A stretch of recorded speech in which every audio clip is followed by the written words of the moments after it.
Genesis.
Hello, ladies and gentlemen. Welcome to the Under the Ring podcast. It's Thursday. We got a fun show for you today. Well, fun, also a little depressing. We're going to get into all that. Good God. Before we do, it's me, the Jerry G. Greg the Son, Mongo to you, and Bushwhacky since 1992. Joined by the man himself. Thank you for making me do this. MJ Fairbanks himself, Kenny. What's going on, man? What's going on, brother? I figured I'd be nice to you for right now. Let you just do the MJ fan base. What up, UTR? What up, Cookies? What up, Batty? What up, Kanisha? What's going on, y'all? Um, man, it's hotter than a lunch lady's arm up here right Oh, now, bro. It is humid as hell right now. It is 9:30 at night, and it's still 84 degrees. yeah, It's still 84 degrees at 9:30 at night, and it says it feels like it's 90. yeah. It's 82 here, but it feels like it's 94 Yeah, yeah. because we just had some rain. We, we ain't even get rain, and the rain ain't even gonna cool nothing off us. No, It's gonna no keep it rain is hot. gonna heat. It's just gonna boil y'all. That's all that is. Y'all just a big ass pot at that point. Oh, Uh, before we continue, I just want to say, Bing bong, niggas. Bing fucking bong. All right, that's all I want to oh man, you know what? You know what I got to say to that? say. You know what I have for that? Yeah, I'm saying. Feels really good. I'm saying Danhausen It ain't is working. part of the Knicks. Danhausen is part of the Knicks now, Is so it it? works all good. I can't get the damn sound to go off. Yeah, Danhausen. Yeah, Danhausen fever. Nickhausen. It's going on. Man, that curse is real, brother. Hey, That curse is real. Um, I cannot believe it.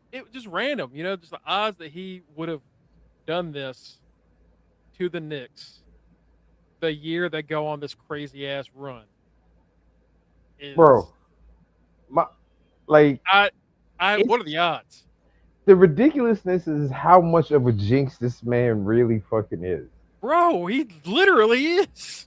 Like Like, literally, prove it's it. jinx. Like it's proven, proven. What up, Aaron? How you doing, brother? But it's the the man comes from one game and falls asleep, and we lose. Man, that too. Doesn't show up. Doesn't show up, and what happens? We come back for the largest deficit in NBA history finals and win. You And had then and then you bust had Wemby in the head with an egg on his way to the hotel. and the egg. Y'all had the Danhausen curse working for you and the Trump curse working against you. And And now and I it's honestly been one of the most interesting NBA like playoff series in a very long time. yeah, it really has. And it literally has everything to do with the New York Knicks and how these boys are scrapping and Yeah, playing their fucking hearts out. bro, y'all it looked like y'all were gonna be out early and y'all just you know what? No, fuck it. We're balling. And it just the run y'all went on to get where you are now. I'm not saying y'all gonna win shit 'cause I'm not gonna jinx anybody. I'm just saying it's been fun to watch. It's been very fun to watch. That's all I'm gonna say. All I'm gonna say is white people have been nice since the Knicks have been winning. In New York City. Since the Knicks have been winning in New York City, white people have been nice. So Knicks, please keep this up.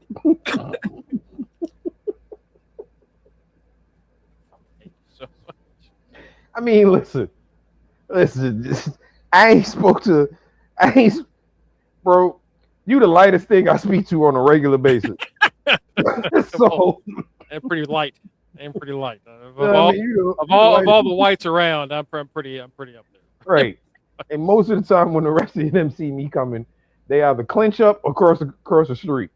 Now they like Knicks, baby. What's going on? Give me high five and shit, and I'm like, what the hell? All right, you know what, Yeah, baby, let's go Knicks. Yeah, yeah. Kelsey? We're talking about the drama and the heat and the love that's in New York City right now because the New York Knicks is about to bring on because the New York Knicks are doing that thing. That's what we're talking about. But no, And it's wrestling news because who brought it together? Danhausen, baby. Danhausen. exactly, exactly. all those losers that were talking about Danhausen not being a good fit for this company can shut the hell up. He is making them fucking fist Dude, over fist for money right now. I Sheesh. explained to some of my family who don't watch wrestling. I know you think that most of us do know when Jackson and Worm and everybody else, but yeah, it's actually pretty not the most common thing in our family. They said, "What the hell's a Danhausen curse?" I said, "Oh, let me explain." Right. And I sat him down, told him about it, and then I was like, "Yeah." And he's just this guy that looks like he's from the Munsters, and he just goes, "You're on curse," nah, nah, nah. And they're like, "That sounds ridiculous." I said, "It is." Here's a video, and it's him on ESPN the moment he took the curse off of the Knicks and then put it on Cleveland. Was that they were playing. It was Cleveland.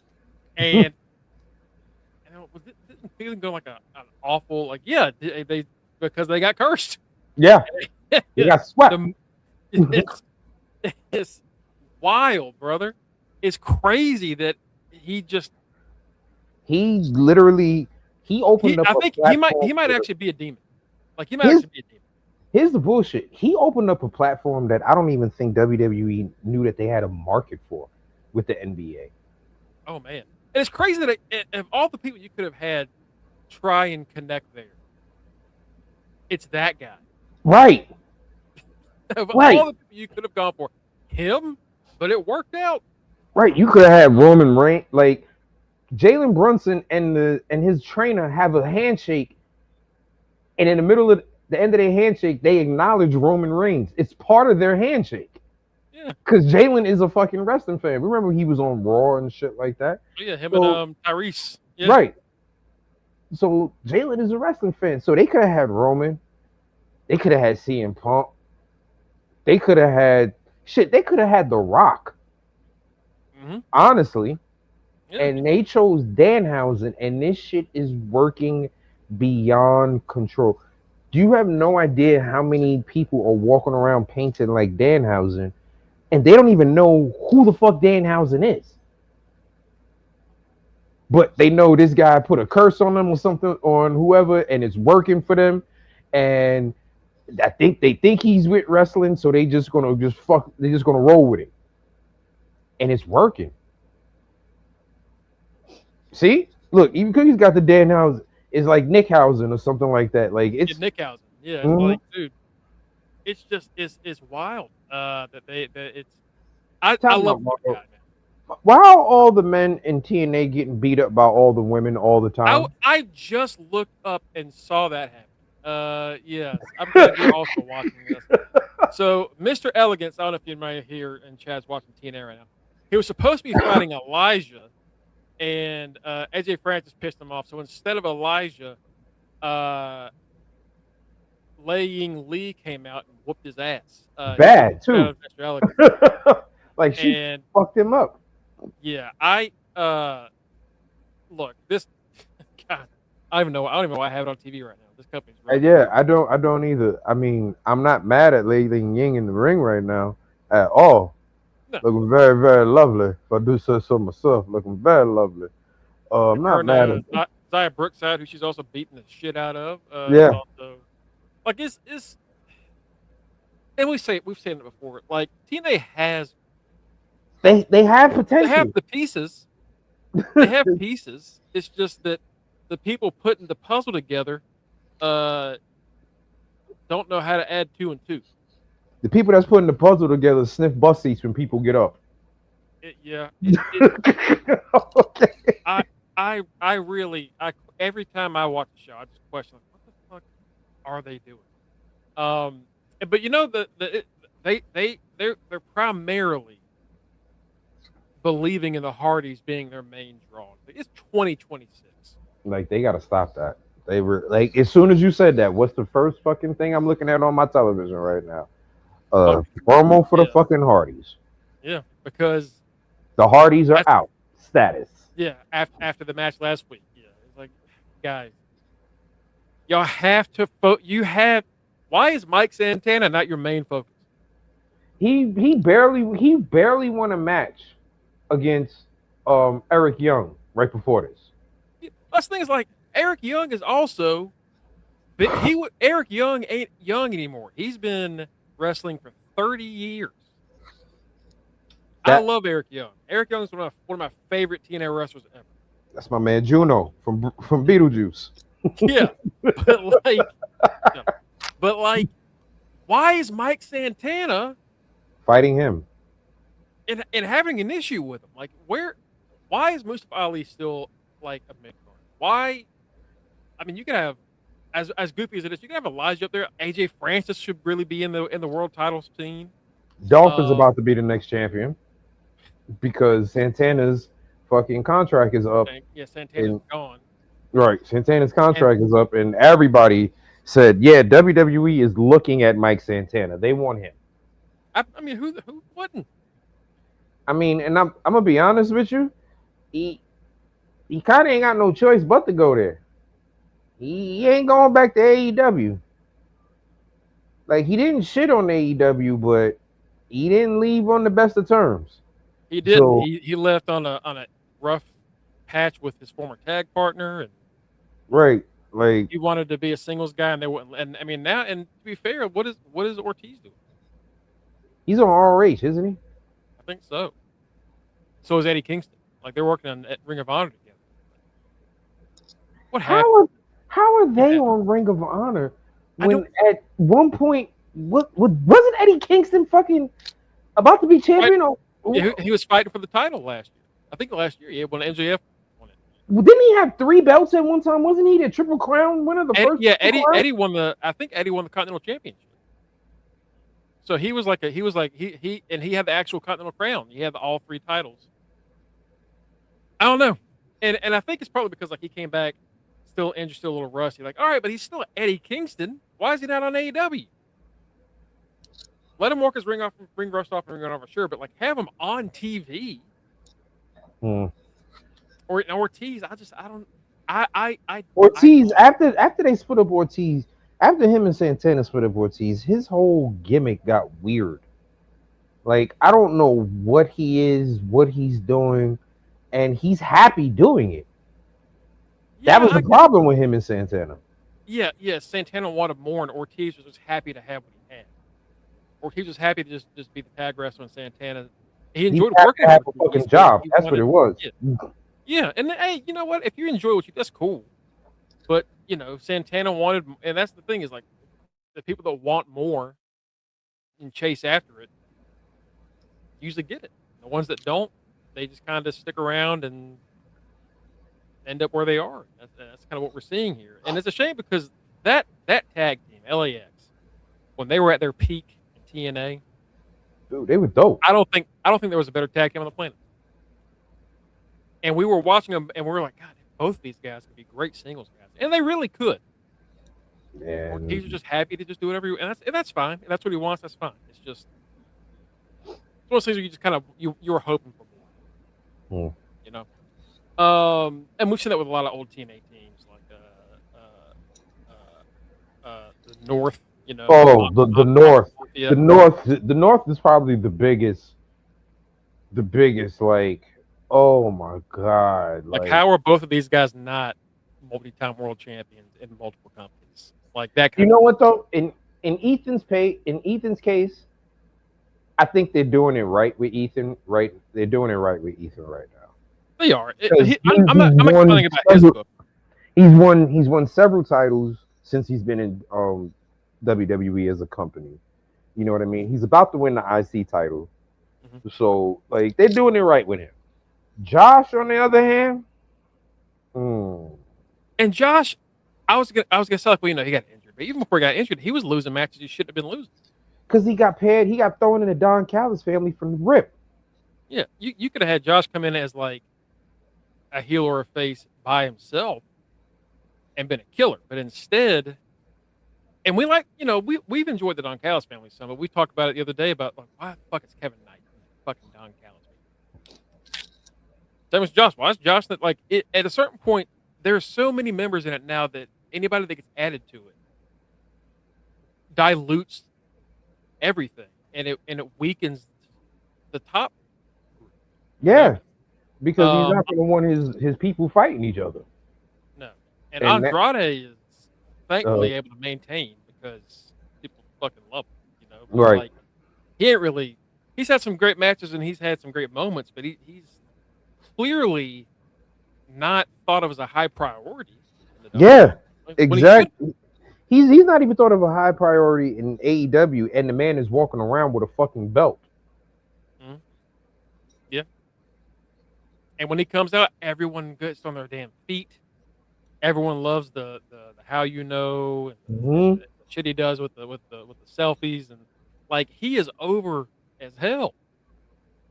But he's stuck in the Don Callis family, so he can't challenge for any fucking belts.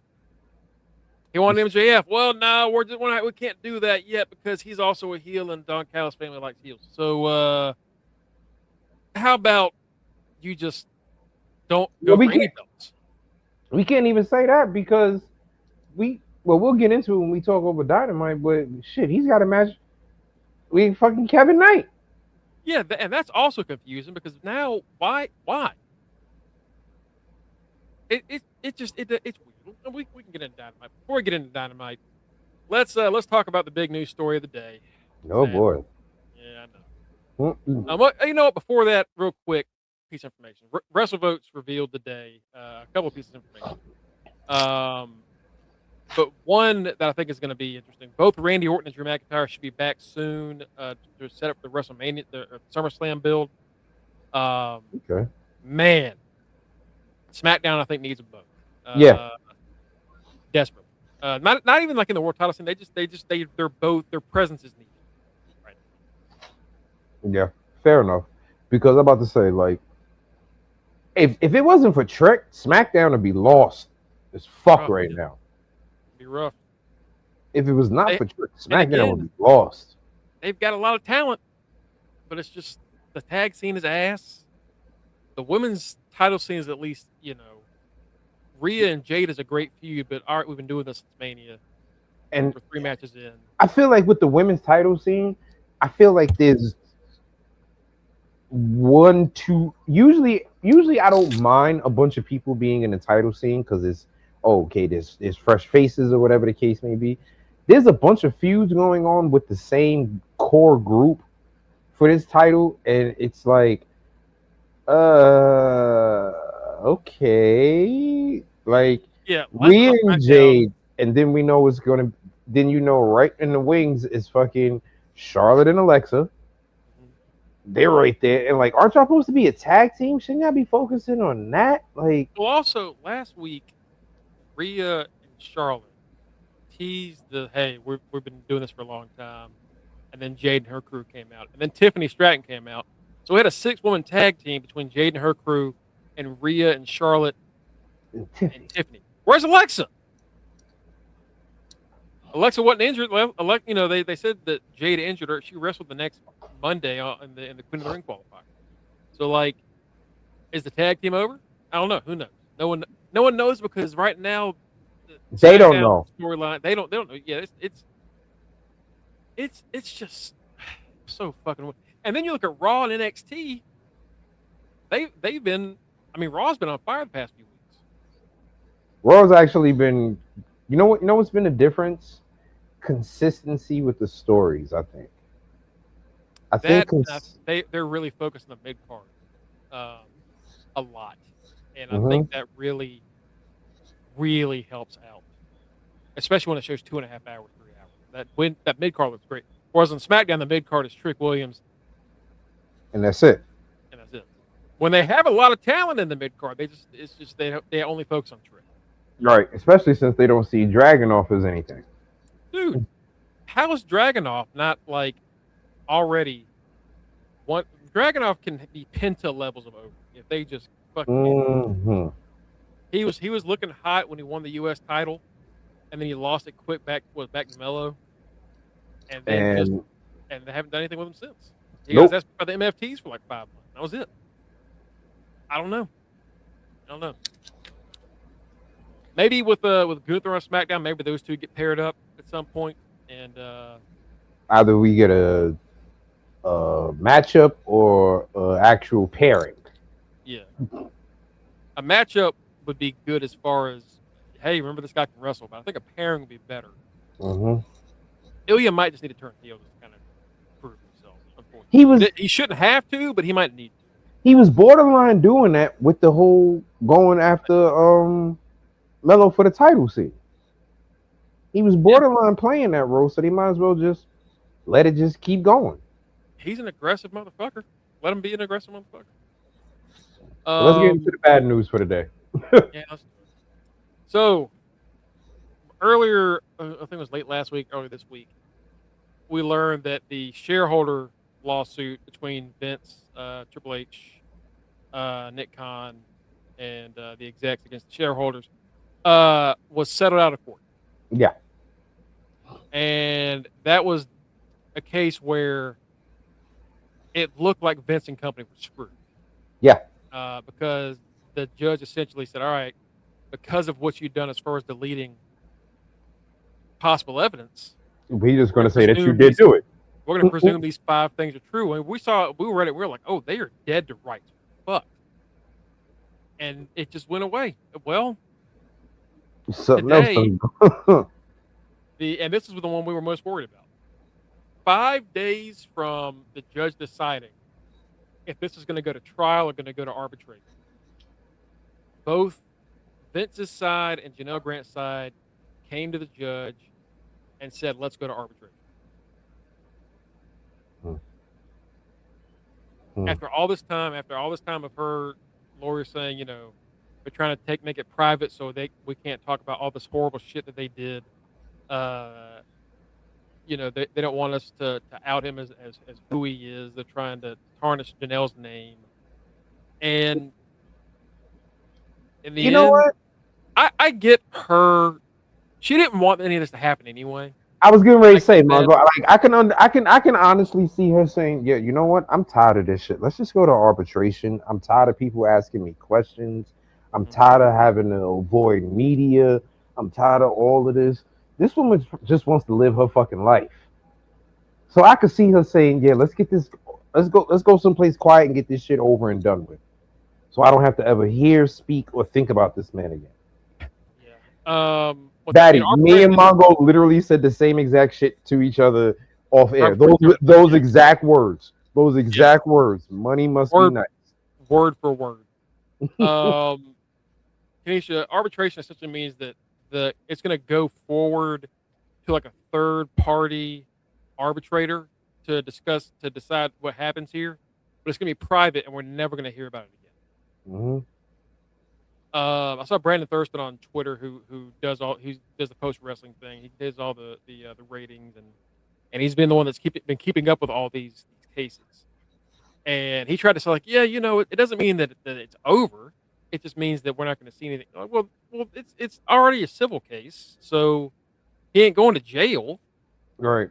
Now we just don't know if he loses the case or not. We'll just never know. And that's the whole thing. That like people are trying to say, like Thurston was trying to say, like it's not over. Yes, it is, because I don't know if you know this or not. As a human being, out of sight, out of mind.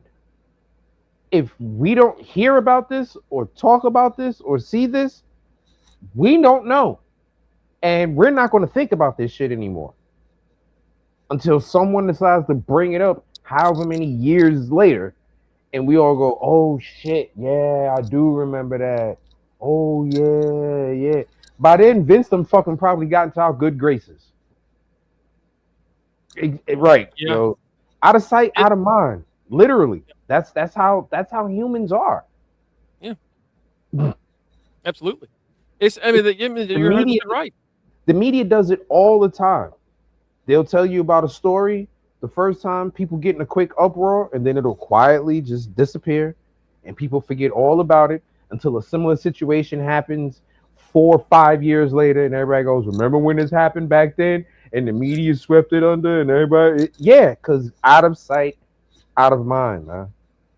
Yeah. That's how it is. And in situations like this, I understand where Ms. Grant, of course, like I said, we can definitely understand she wants her privacy. She's tired of going through this. Like we said, she never wanted this to begin with. This nigga would have just paid his money. We never even knew about it.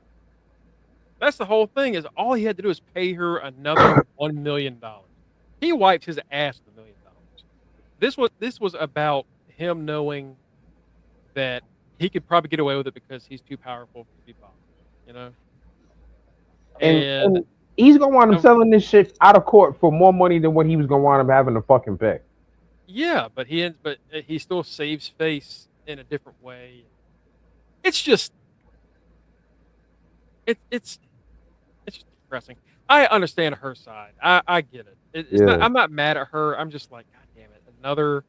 He gets away again. He gets away again. It's you're not mad at her, but it's like, damn it, we want to see the bad guy go down. It's one of those situations where you see, it's like the old Batman TV show with Adam West. You see Batman catch the Joker and give him to the police, but we never see a Joker actually get sentenced and how long he's going to be in fucking jail, because guess what? The Joker's back in 2 weeks. Yeah, he's back. He's back real soon. Yeah. Right. You know what I mean? It's one of those. I'm sure she's gotten a lot of threats. I'm sure she's. And the thing about it is, she's getting threats from not from people like you and I, and I'm not talking about us in particular. I'm talking about fans. Mm-hmm. Fans. I'm sure 80% of the threats that she's getting is from fucking fans. And then there's probably people that's on whoever's side trying to strong arm and muscle her, not to say something probably, but you know what I mean? But it's fans. Because fans, fans don't know how to mind their fucking business. You and I've seen the comments on all the articles and the tweets, and it's just these people that just, oh, she's just a slut wanting her money. Oh, what a fucking cunt. Like, oh. You know what? Here's the thing. You want to call her a slut wanting her money? Yes. Yes. If you want to call her a prostitute, yes. If you want to call her a prostitute, then guess what? Pay her. Because you got to pay a prostitute. Yeah. You can call her whatever the fuck you want. This was about her getting money she was owed. But thank you. You can call her whatever the fuck you want. You can call her a slut. You can call her this. You can call her that. Oh, she did this because she loved him or whatever. You can say all of that, but at the end of the day, this man was supposed to pay her, and he did not pay her. So she is suing her boss for not paying her. It so happens her boss is a sexual deviant, and that was included in the charge. Mm-hmm. The sexual deviancy was part of the services that she was being paid for. So if you're not going to pay for this, Vince is lucky he wasn't dealing with a regular fucking hooker from over here in Hunts Point or a hooker from fucking East New York. They'd have bust this nigga shit. Yo, give me my fucking money. Yeah. They'd have busted. He was fucking one of them hookers down by fucking East New York, down by fucking the track, and see what happened. You gonna get your shit cracked open. You ain't paying them. All right. He was dealing with like a woman that was like mentally just drained. Her parents had just died. He came in and tried to act like he was saving her. All this shit. Like you said, if he was dealing with like an actual, it would be a whole different fucking story. We'd be reading about how this motherfucker got found in a fucking sewer. Right, with his dick in his mouth. Yeah, like it was just a woman that just kind of got taken advantage of. And she wanted out, and she was getting her money to finally leave, and she wanted it to be private. Right. What woman? I'm gonna be honest with you. Oh, first of all, let you do your introduction to this dude, and then I'll finish my statement. You came in at a weird time, Mike. I don't have a. Yeah, you really did. You really did. You came in at a time that we talking about some off the wall shit, brother. I don't have a great transition. For what this. else is fucking new?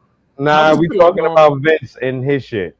Some off the wall. Ladies and gentlemen, the reigning Are You Fucking Serious trivia champion and the reigning Reggie Simpson Thoma Memorial. He got the Orange Cassidy face on. Mikey Two Belts, aka Man Event Mike Ciampa. Hey, what's going on, Mike? Hey, all y'all had to do was mention Vince, and I'm like, oh boy, oh Yeah, no. see, like it was not a good transition on that right there. Like, Yeah, yeah. Normally I got like a I got funny ass nobody thing to I'm gonna blame but say. myself. Normally I got like a funny ass thing I'll trend, but I was like, I'm not. What am I gonna do? Call Mike a sexual deviant? No, I'm not gonna do like we can't like this new that. transition to this It's one. I'm a lot of things, but that, oh no, no, no, no, no, no, no, no, no, no, no, no, no, no. I think the fuck not. Like, but hold on, let me, cause y'all know I smoke. Let me get this fucking thought out before I forget it for the Go, night. go, go, go, go. I smoke and I'm old. You know she wanted to keep this shit quiet because think about the stuff that he did to this woman. Who would want that out in the general public? The stuff that he was doing to her. And you know that's a good point. And that's the thing is, if she's wanting to go to arbitration after all this, how much worse did it get? Yeah, like then that means exactly if she's like, yo, if I gotta tell everything that fucking happened, like I don't want the public, yo, we gotta go to arbitration. If like how, like you said, how it was bad enough when we found out he shitted on her. Like what, like bro? So I feel bad for this woman, man, because like for her to say, you know what, I don't even want this to be in the public no more. I just let's just go to. She probably did say that, and of course for him, that's a win for him. Yeah, he got to have a lot of power over and embarrass her, and even though he owes her more money now, I'm sure. He wins as far as Bro. Because think about it. If this goes to a public trial, the way that low key all of us wanted to, because we want to know like Vince is going to be punished for whatever he's doing. Like we all want that, but if this is going to go to a public trial, we were just talking about the threats he was probably getting from fans. The backlash from when once it goes to a public trial, all these court documents now become public. So everything that she had to testify that this man has done is now public. Can you imagine the embarrassment walking down the street and somebody be like, "Hey, you like shit thrown on you, huh?" And actually do that to that poor young lady?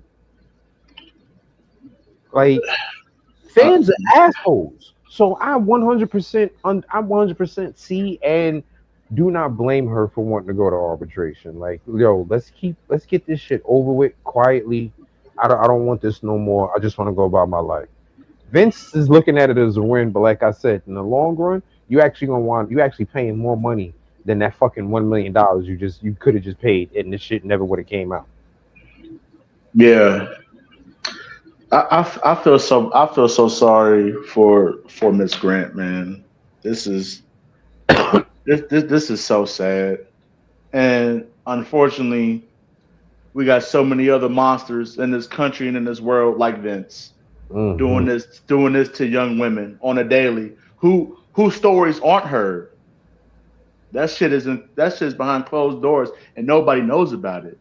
So, man, I for her sake, I just hope to just get this over with so she can go on about the rest of her life and try to get some type of peace within the rest of her life, get the proper counseling and therapy that she's going to need if she ain't already done it.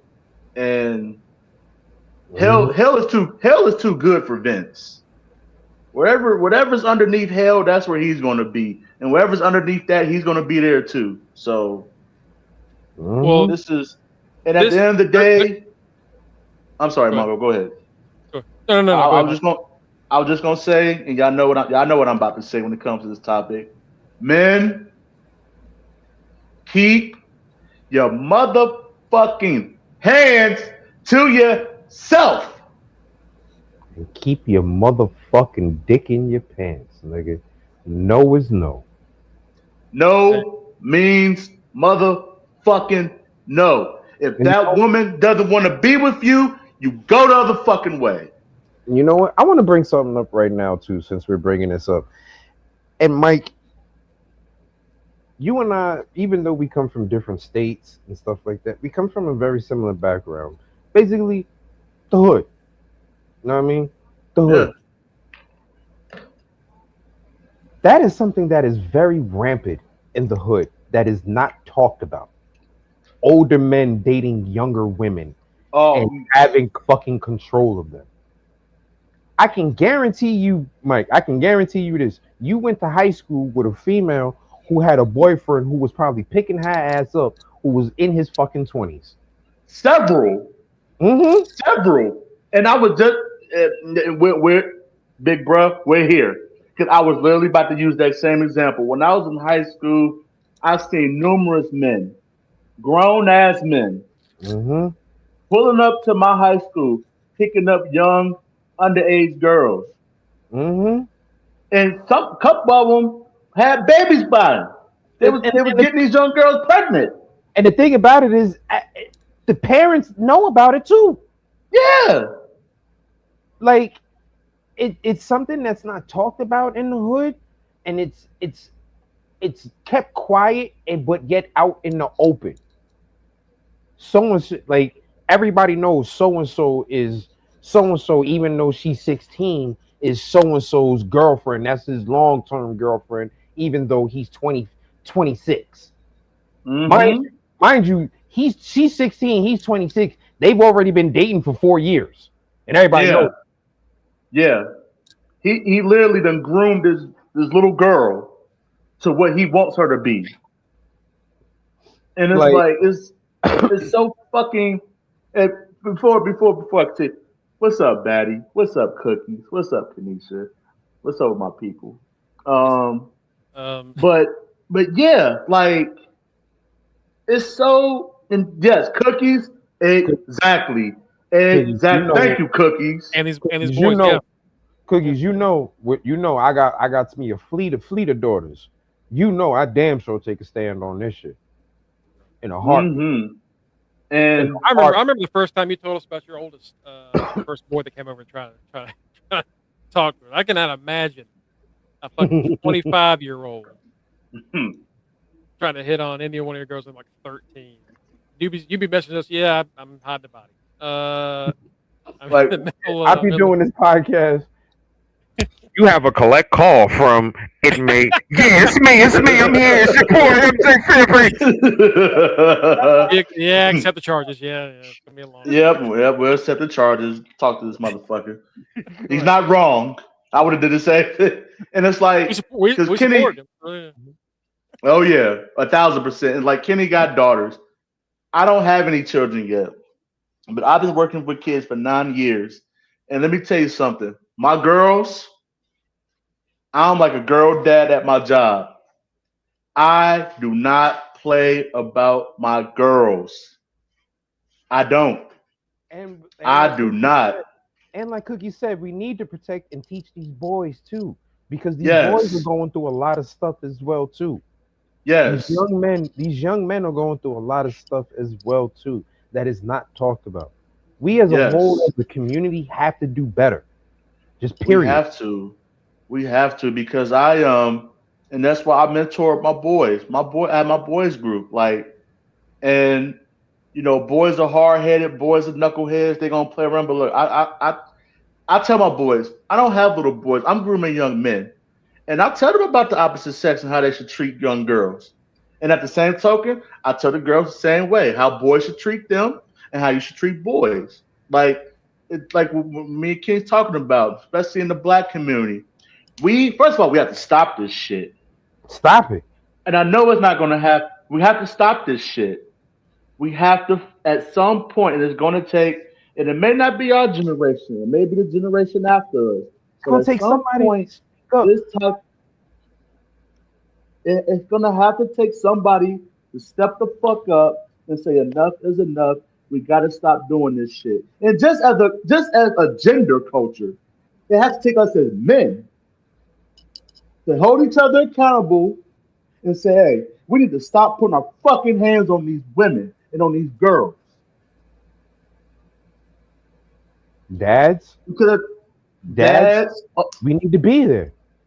Even if you can't be there every single day physically for whatever reason that may be there. You can be there without being there physically. Maybe you call, you write, send a text, postcard, something. Be there. yes, Be there. yes, yes, yes, And yes, and, and yes. as a and as a and as a parent of multiple children, I'm gonna tell you, as a parent of multiple children, it's not easy. It's not easy when you have a child that wants when you because you're being stretched all over the place. It's not easy. But the key factor is just to be there, even if you can't be there physically, to know that they can pick up a phone call and say, "Hey, Dad." That makes a big fucking difference. It makes a big difference. Mm-hmm. Mm-hmm. Makes a big difference in these kids' lives. Mm-hmm. I'm telling you, and I like before I got on here, I was on the phone with my mother, and we was just talking about how with little boys, you got to get them early as far as the discipline. You got to hammer them down early when they're little.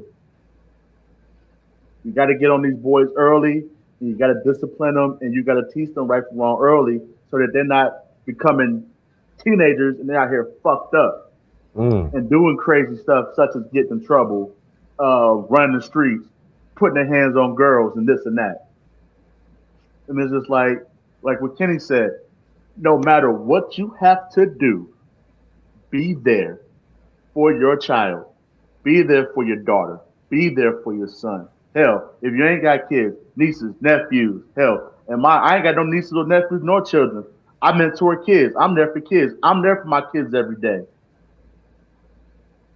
I treat my students like they're my kids. Because from a 7 to 8 hour window, they are my kids.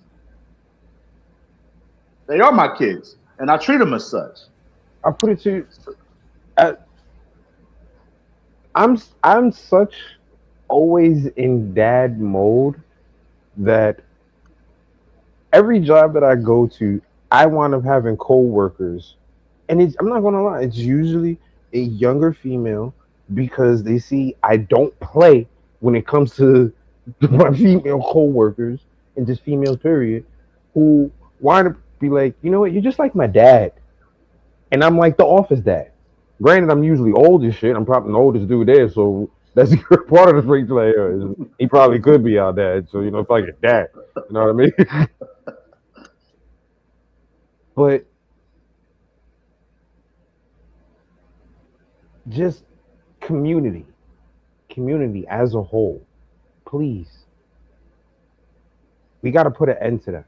And it's something that's always bothered me ever since I was a teenager. I knew it wasn't right. Like, why is this grown man talking to this girl? Like, I can't get her number because she's dating you, nigga. You should be taught to talk. You should be trying to get my mother to cheat on my dad. The fuck is you doing? like, like, why are you talking to somebody my age? Like, I ain't gonna lie. What brought it to my attention was me being a hater. And me being a hater, so this shit is wrong.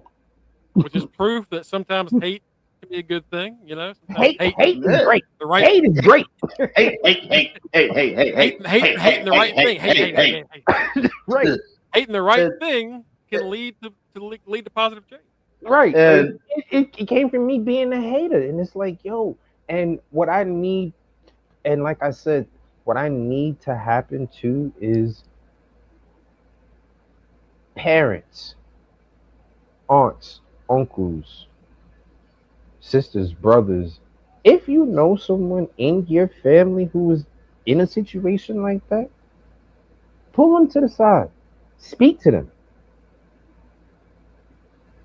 The one question I want you to ask them is this: why can't they find someone their own age? Yeah. Why are they? And if Why you are tell they me, constantly looking for someone and if you tell me, so much younger? right, and if you tell me, oh, we got a lot in common. You have nothing in common because you know nothing. They say I'm mature for my age. No, that's not what they mean. Mm-mm. They don't. and and They this think your body's mature for your age. They don't And think. that's another. And I'm glad. And I'm glad. and that. Thank you, I'm Mongo. glad you Thank brought you, that up too. Mongo. Men, just because it may look like a grown ass woman, it's not a fucking grown ass woman. Yes. And stop Yes. labeling these young girls fast and whatever the case, just because they may happen to be developed. Stop doing that. Yeah. Stop doing that because you're giving these girls a psychological stigmatism about themselves, and eventually it causes them to lash out to do those things because they're always getting blamed for doing it. Mm-hmm. And It's black not, folks, it's not we their gotta fault. stop that shit. We gotta stop that because I can't speak for how other people do it and other races and stuff, but we as black folks, we chronically do that shit, and it's fucking wrong. Will call a little girl fast just because she happens to have breasts at an early age. Her little fast Mm-hmm. tail got breasts. Why is she fast? Because in her genetics, that's what happened. And Stop. and I gotta give my big brother flowers, man.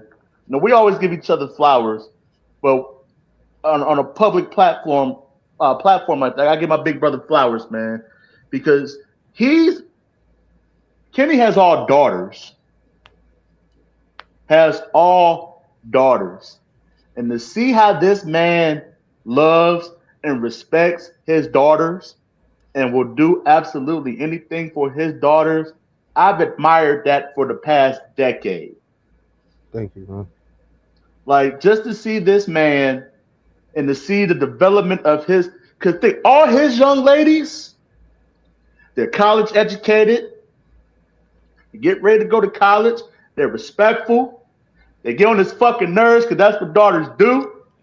But you're never gonna hear about his girls on some bullshit. All because of how this man has raised his daughters. One thing I will say, Mike, I will not take credit for that alone. I will not take credit for that alone. I definitely had a village, and my ex-wife and my current wife are absolute wonderful mothers to my children. The only reason why I am a good dad is because their moms are great moms. So it's easy for me to be good when they got a great mom. I'm gonna be honest. I'm gonna be honest with that. Shout out, yeah. Shout out to the queens, man. Like shout out to them. And you know, and I'm gonna say it again. I know we gotta move on. Men, keep your hands and your dick to yourself, please.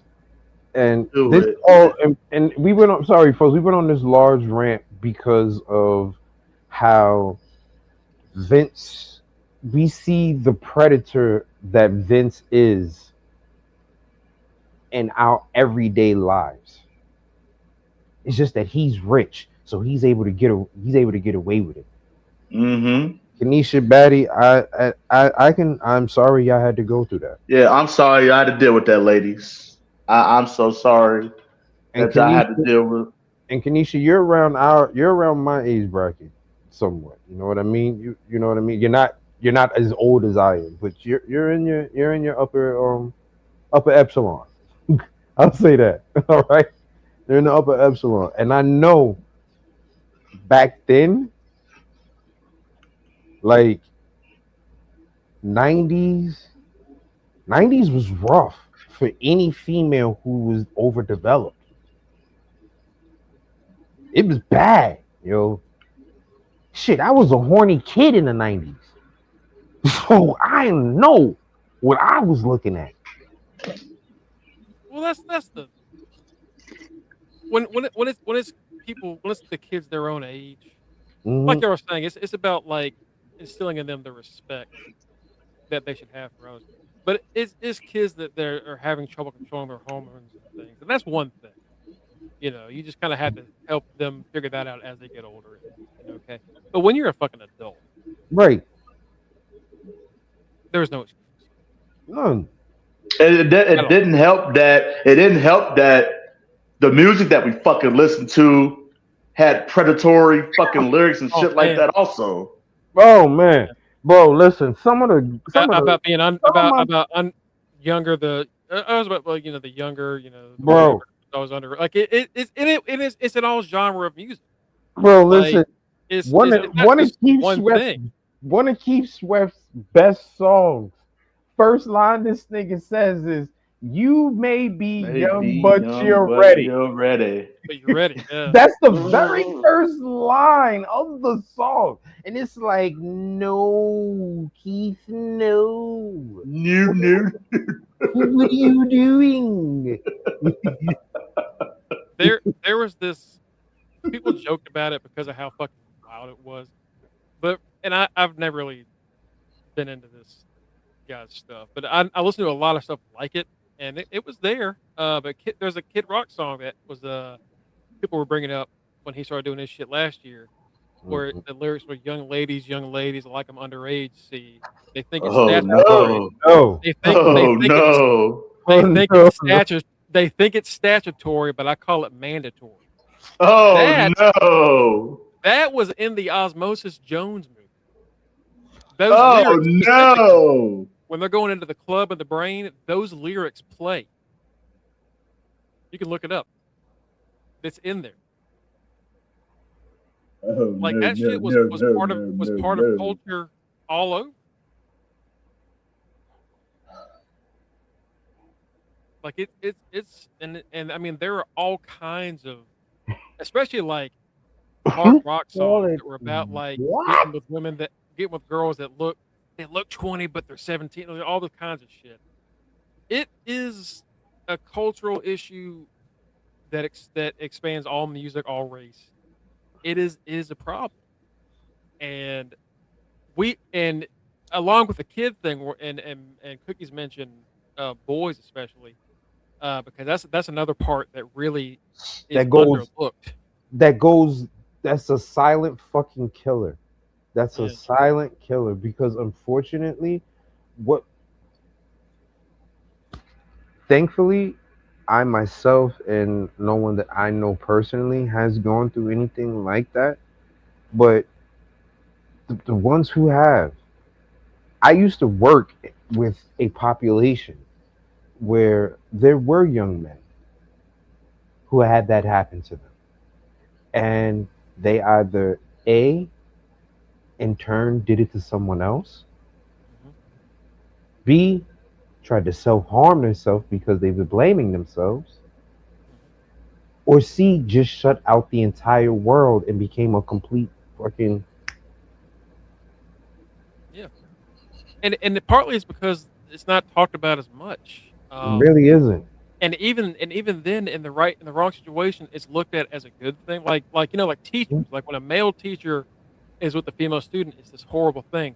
But when a female teacher is with male students, it's a whole different. The boys get fucking praised. Right. The boys. Attaboy. SNL had like 5 skits about that 10 years ago. That's not that long ago. Where they're like, my boy, I'm so proud of you, fucking the teacher. Like, dude, that is. Listen, there is. I can guarantee you, there are more men than a little bit who are in this world who can honestly say, when they were under the age of 18, they had someone who was well over the age of 21. Yeah. Whether it's something that they accepted or not, it happened. But the reason I go back to that is because the other Vince case that is still on the board is, I'm saying this because Matt's not here, because this is the one that Matt really got involved in reading up on, is the Ring Boy scandal. Yeah. Oh my God. Which is one of the most disgusting things you can. It's horrific what they fucking did to those kids. And that one has Linda McMahon as one of the defendants. And the way this week has gone, I don't see that one being around much longer. Well, listen, the way this week is going and who Linda McMahon works for, I doubt that sees the light of. Oh boy. I see that going. I see that going bye bye, bye bye, Yeah. bye bye. Sorry that we got on this depressing ass topic, guys. But I mean, Sorry, folks. Usually we're not this depressing Hey, on a Thursday. hey, Usually, it's but you know serious what though? thing. We gotta talk about it. We Right. have to talk about it. If we can talk about all the funny shit and all the fuckery, we gotta talk about this serious shit too. damn sure Because do. it lets our supporters know that we ain't with the bullshit. Nah, I ain't. Nah, I ain't with the bullshit. I wish somebody would. I wish one of my daughters would call me right now and say, "Daddy, this guy, I'm right there. I'm right there." You know what, folks? It was nice talking to y'all tonight. I might see you next week. I might not. Yeah. Right. Right. It's that's why I think when we saw that decision today, we were just Out of sight. because we know a lot of people that have been through this, and you see how it affects people for the rest of their life. They're never okay, ever. Which is why Janelle deciding to just want to make it private. You understand it, and Right. and you're not mad. You just feel bad. And the ones who are quote unquote okay, we don't know what type of therapy, what type of trauma they went through, what they had to do to make themselves quote unquote okay for society. And this poor woman, we don't blame you, sweetheart. If you said no mas, I can't take no more of it. I don't blame you. She did a lot. She said a lot. She fought a lot, and a lot of our community villainized her. Mm-hmm. So that's unfortunately what happened. We all feel. Everybody should go to therapy. Yeah, Cookies, you're right. Nobody has like a perfect life. There's something in your life that has probably affected you more than you think. And it's more than your cholesterol. Right. Yeah. Whether it's a relationship that went wrong with romantically, or something with your family, or something that happened when you were a kid, or something that happened when you were an adult. At some point, something happens in your life that you can't fully handle on your own. I think therapy is something that everyone should at least once in their life aspire to go after and see. Mm-hmm. Sometimes talking is enough. Let me tell you something. I went to therapy for about 7 or 8 months a couple years ago. And it was one of the best experiences that I had, because and obviously, like with me, for me, it was just to unpack some things and to just speak with somebody who was not family, who was not a friend, speak with somebody who had a professional take and who had an unbiased opinion. And the advice that I got from my therapist at that time, man, it did a lot for me. It opened my eyes to a lot. You know, it helped me learn how to better deal with situations. You know, I was able to let go of some things from my past that I continue to let linger and bother me. And it helped me become a better man. And so, yes, like Mongo was saying, yes, if you have the ability and the opportunity to go to therapy, take advantage of it. I'm telling you, there's nothing wrong with it. I'm so glad we are our society has pivoted to where there's no more negative stigmas about mental health. You're not looked at as weird. You're not looked at, oh, he or she may be crazy if she's seen a therapist. No. People need people to talk to. People need help. We need our physical well-being to be in tip-top shape, and our mental well-being. More importantly, our mental well-being, because the mental well-being is the engine for everything else. And if you're mentally fucked up, then how you can't cope. You won't be able to cope. You won't be able to function and to do just everyday tasks. So please, ladies and gentlemen, please, please, please, please, please, if you haven't thought about therapy, please consider it. Take it seriously.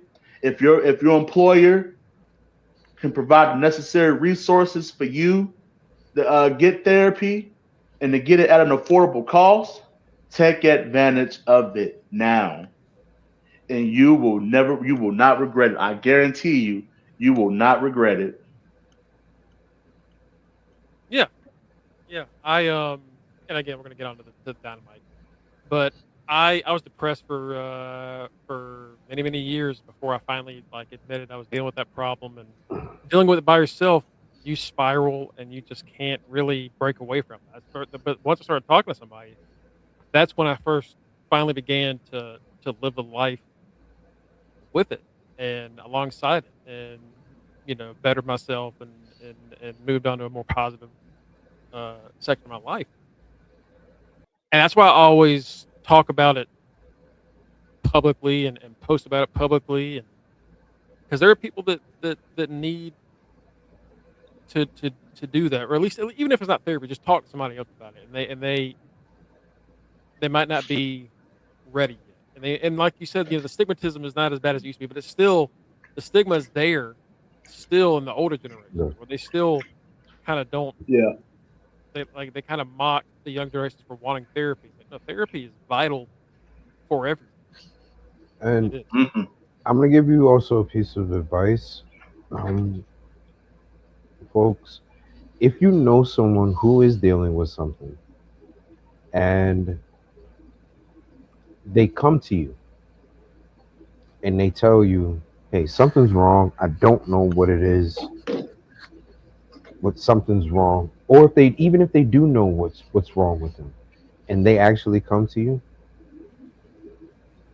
9 times out of 10 they don't want your advice. They just want you to listen. They just want you to listen. Because what usually, and when they're done talking, the best thing you can say to a person in a situation like that after they're done talking is thank you. And they're going to say, why did you tell me thank you? And you're going to say, thank you for trusting me and for letting me into your circle, that you feel comfortable enough to tell me this.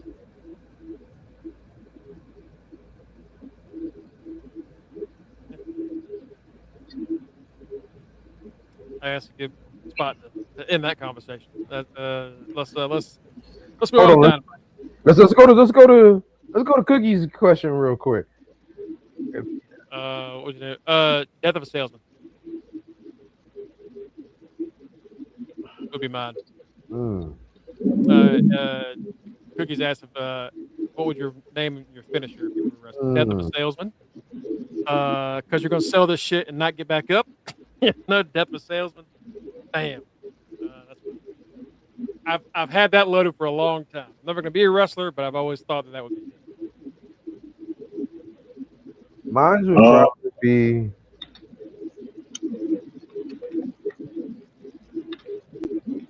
the lung blower. The lung blower. But just to let you know, my finisher is going to be a fucking vertebraker. So I don't know. I was like, it's going to be a vertebraker. Right. Hey, I don't. Just to let you know, me and Mongo's finishers are vertebrakers. No matter what the fuck we name it, it's going to be a vertebraker. So, yeah, right. That's right. That's right, Kenny. That's absolutely right.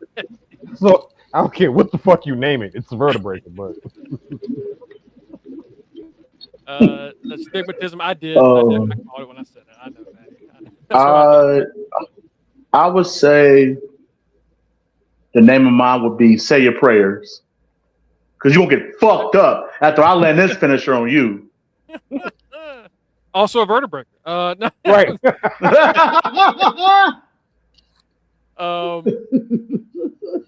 Speaking of vertebrakers, Dynamite was last night. And, man. Good show. And it was fun. Yeah. Good show. It was good. a little. As a Shane Taylor fan, I don't know how to feel. It pissed me off. As as 3 Shane Taylor fans, it pissed us the fuck off. Let's just keep it a whole. We're all upset.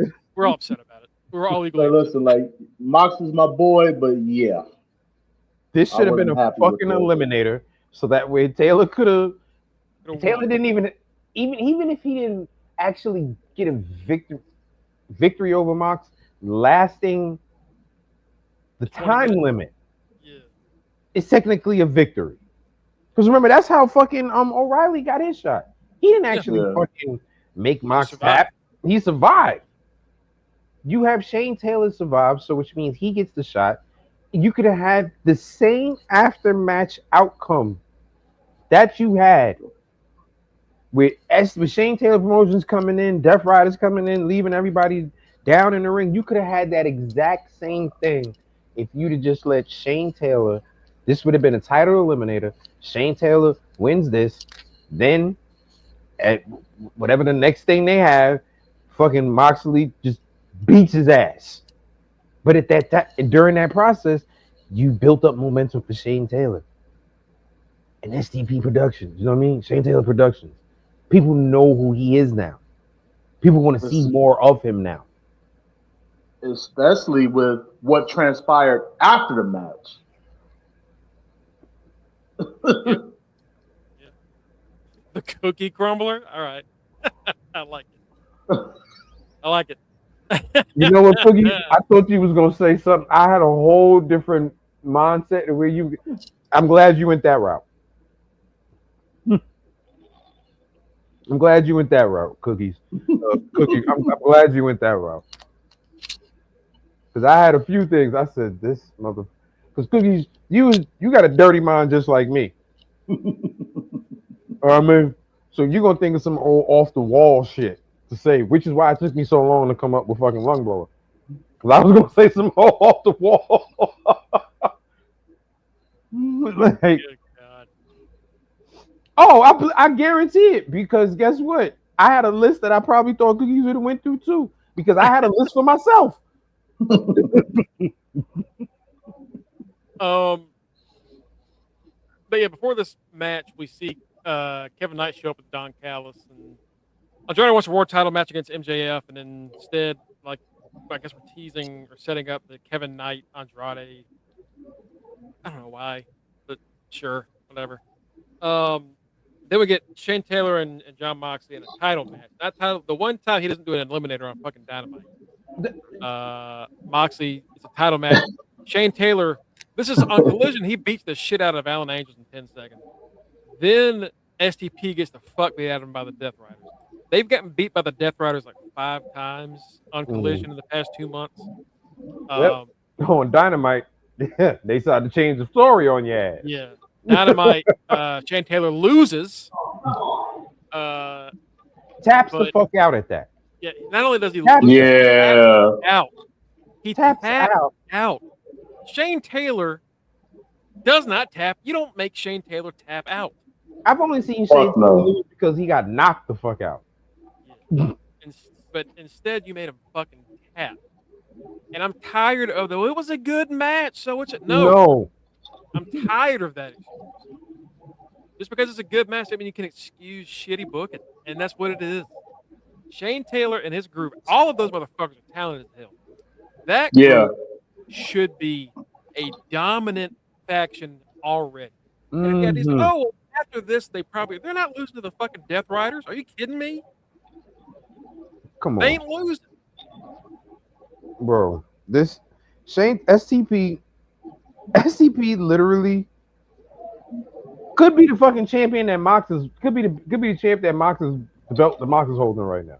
Or if you don't want to do that, give him the fucking the NWA the national title. Yeah. Or I guess I was gonna say TNT, but I guess Kevin Knight has that. But like you could have them as tag champions instead of Adam Copeland and Christian Cage. Mm-hmm. Like infantry as tag champions would be great. Trios. Trios. You could have Lee and the infantry as trios champions. Fucking Trisha Dora should already be in contention for the TBS championship at least. Why is she not in the fucking Owen Hart Classic? Owen Hart tournament. Yeah. But we got people dropping. We got people dropping out the day of. And that's something we're interested to talk about because that's a whole complicated ass issue. But it was really weird how it happened. After the match, Death Riders come down. STP shows up, and STP, the Shane Taylor promotion, lays out the Death Riders. Beat they ass. I love that. I did too. I would like for it to lead to something good for them. It's just not going to. Look at the Mercedes Monet package after she came back and won last week. She's facing Hazuki next week in the semifinal, which is going to be a pretty good match. But I feel like Mercedes is going to go into the finals. I don't want to see her win it twice, but Kenny, you did give me a good reason to have her do that. So I will not be upset about it. But I would like to see somebody else. Like they got to kind of build her momentum up since she lost every fucking thing. She lost everything, and like I said, Mercedes is not interesting without a belt. Yeah, she is. Unlike others who are better as chasers, Mercedes is best when she's a chaser. Right. Which is wild because in WWE she did most of her time. She spent most of her time as a chaser. Outside of NXT, all she was a fucking chaser. Because she'd get a belt and lose it the next time she fucking defended. In NXT, she was a great champion, and in AEW, she's a fucking phenomenal. Right. And she did a great job with all those. We were skeptical when she was holding all those belts about how she could make it matter when she lost all of them so fast. But damn it, did she make it work? So props to her. I'm sure she's going to be in title contention soon. But also as a Tekla fan, you know, I guess I'll have to just deal with that loss. Yeah, because you know what's happening. You know what's going to happen. The Jet comes out and gets attacked by Darby Allin because. Yeah, that's the new feud. Yep. That's the new feud. Don't know what. You know what? Fuck it. I don't. At this point, I don't care because at least Darby Allin's not world champ right now. Yeah, fair enough. Also, while we're having our like deep part of the podcast, I don't know if any of you were still watching TNA. I had it, and the Elegance brand were fighting Rosemary, Allie, and Morrison. Yeah, I see it. Did you see the thing where they have the doll? Yeah. Okay, so for those of you that don't know, apparently Allie and Rosemary have a Barbie doll, not a Barbie, like a Cabbage Patch Kid. That it looks like fucking Annabelle.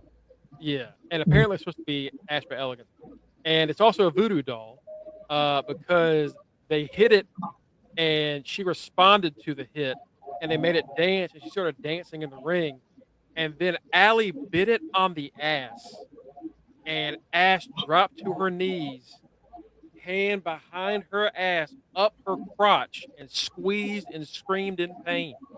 Yeah. That's what's going on in TNA. I mean, you know what? They need something, and I ain't mad at it. I'm just so confused. Where the fuck? They need something. Yeah. They need something. You know what? They need. I'll tell you what. They're making it look like Casey Navarro's about to win this fucking national title, which would be cool. We'll see. It would be cool.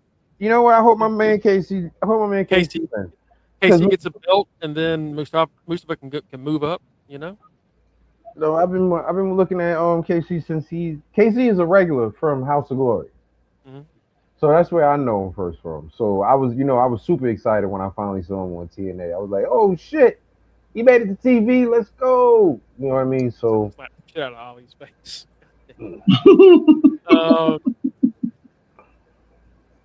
Yeah, Darby Allin. So help me God, don't put this fucking belt back on Darby. Please don't. Put the belt on fucking Andrade. Pac and Briscoe are up next. In a fucking weirdly good match. Did not expect. I wouldn't even say weirdly good. I expected this to be good. I'm gonna be honest with you. It's me with Briscoe. I know he's a good. You I have know been on Briscoe's ass the past couple of months. You right. have definitely.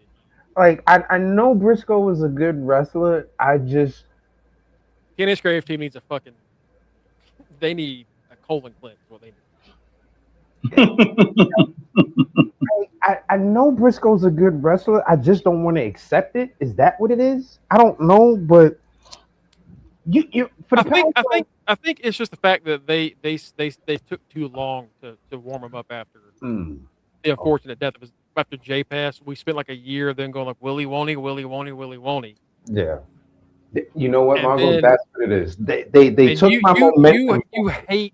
You hate it when someone's momentum is gone and you've waited for like nothing. Yeah. So by the time he won something, you were already like you missed. Man, fuck you. Yeah. That's what it is. Ring of Honor World Title, cool. Oh, he lost to Jericho. Okay, well, I don't fucking care. All right, whatever. Yeah, that's what it was. It's and the thing, like, I want to like Briscoe because I do like him. I do. You know what I mean? I was a big fan of his as a singles wrestler in ROH when he back in the day. Those were the Briscoes, single and tag team. When I would catch ROH or see it on like a public access channel or something back in the day, or flipping through fucking cable and it would be on randomly, those motherfuckers would be the ones I would see on TV. They would be the ones. I'm like, what fucking wrestling promotion is Raw? That's what I would call it. I was like, what the fuck is Raw?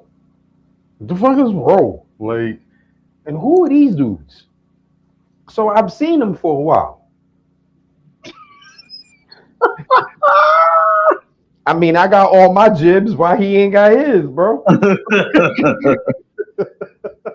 Which is what, Batty? You got. Don't tell me you toothless, Batty. Oh shit. Don't tell me you toothless. Now I don't hate you if you don't have teeth. I hate you if you're a flat earther. No, do it. Flat earthers, I hate. I hate flat earthers. Agreed. They're just idiots. Flat earthers, I hate. I hate them motherfuckers. Like, that annoys the shit out of me. Flat earthers, but Briscoe. Let's go into the Briscoe and Pac had a good ass match. I'll leave it at that. They had a good ass match. Pac goes for the Black Arrow. Mark gets the knees up and does the J Driller 1, 2, 3. After the match, Briscoe sets up a match with MJF. He was talking to Tony Khan before this match, and we hear why. He is going to face MJF in a 6-on-6 steel cage match. Not what is their war games called? Blood and Guts, not Blood and Guts. Yeah, this is a regular steel cage ass match. Regular ass steel cage match. But the funniest shit about that whole promo was fucking Briscoe. You think you the boss, but you ain't. I talk to the real boss. Yeah, I know the boss. He said, you gonna have a 6-on-6 steel cage match, baby. I didn't agree to that. I don't care what you agreed to. You ain't the boss. That shit had me laughing right there. He hit them with the, I don't want to dig anymore, Grandpa. Well, that's too damn bad. Too damn bad.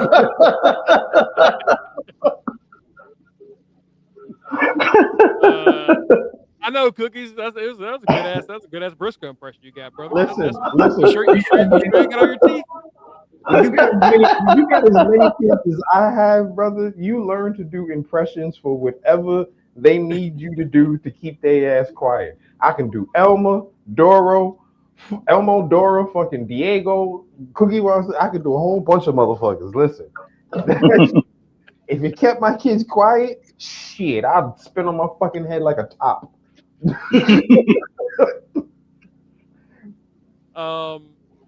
So yeah, I guess the Lethal Twist are going to be involved. Oh my god, that was fucking lethal fucking ass. How you come out to jump somebody? How is it 3-on-1 and he jumped y'all? Yeah, he's still Jay Lethal went for the lethal injector. He kicked this nigga in his back with both feet. Yeah, they eventually got him, but this should not have been a point where they didn't have him. It should have been immediately Oh my god! Instead, Briscoe's fucking redneck kung fu was apparently really effective. Yo, he kicked. So I guess it's the conglomeration against MJF, the Lethal Twist, Kevin Knight, and whoever else he decides to hire from the Don Callis family. Because that pissed Andrade off too. Because Andrade's like, bitch, stop renting us out like hoes. Considering the fact that Callis even said that, what am I, a pimp? You can't just come over here and buy my wrestlers. And then he said, you know what? Actually, you can buy my wrestlers. You're right. And then MJF opened that briefcase. He said, that's a lot of money. Well, but I guess we're in business then, you know. That's exactly where this shit came from. Exactly. And fucking Andrade is sitting there like, bitch, you just whoring my ass out. This is the second time you done took money for my services, motherfucker. Where is my goddamn title match? I promise you, as a man, you'll get a title match. I promise you. I'm like, yeah, all right, nigga. All right. No, fuck you won't. Lying motherfucker. That motherfucking Don Callis is goddamn what you call it? That nigga's buck nasty. I was Ni hao. also so Briscoe gets a title. What do the other guys get? Briscoe gets a title match if he wins. What are the guys that are fighting with? What do they get? An ass kicking for being in the fucking match. That's what the fuck they get. It's being fucking bloody because somebody leaving out there bloody. Briscoe was one, and MJF is two. I got dibs on Orange Cassidy being three. Roddy not so much. Roddy tries to avoid blood. I'll say so. Maybe not Roddy. Kyle. Well, Roddy will be in there. Roddy just won't bleed. Kyle can't bleed. But no, Kyle's gonna bleed. Remember, Kyle bled like a fucking stuffed pig against Mox. So I'm saying he didn't have any blood left. He's still recovering. I mean, I'm still getting a blood transfusion every week trying to survive. They get that nigga a donut after the match. Get your blood sugar back. Get your blood sugar back. Sprinkle some sugar on it. Imagine they get that black bag. Oh my god, a thumbtacks, and he drops it. It's Twinkies. Oh my god.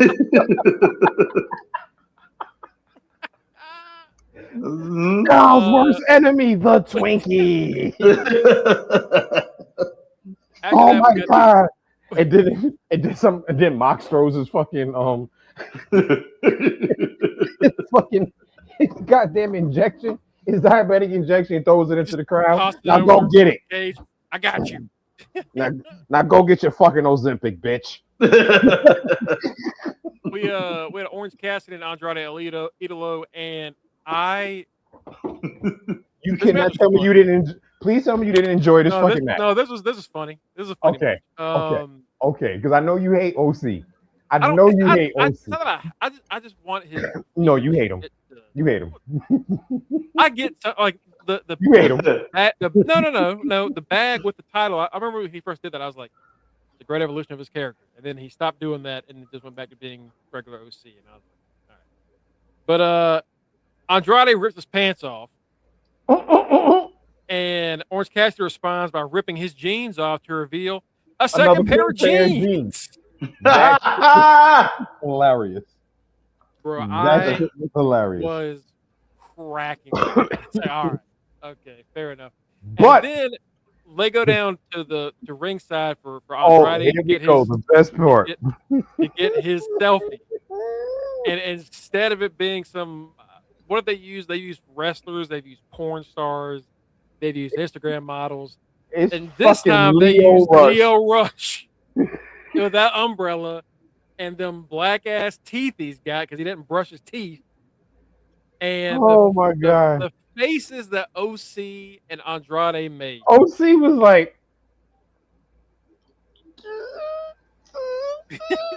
OC is genuinely mortified. Terrified.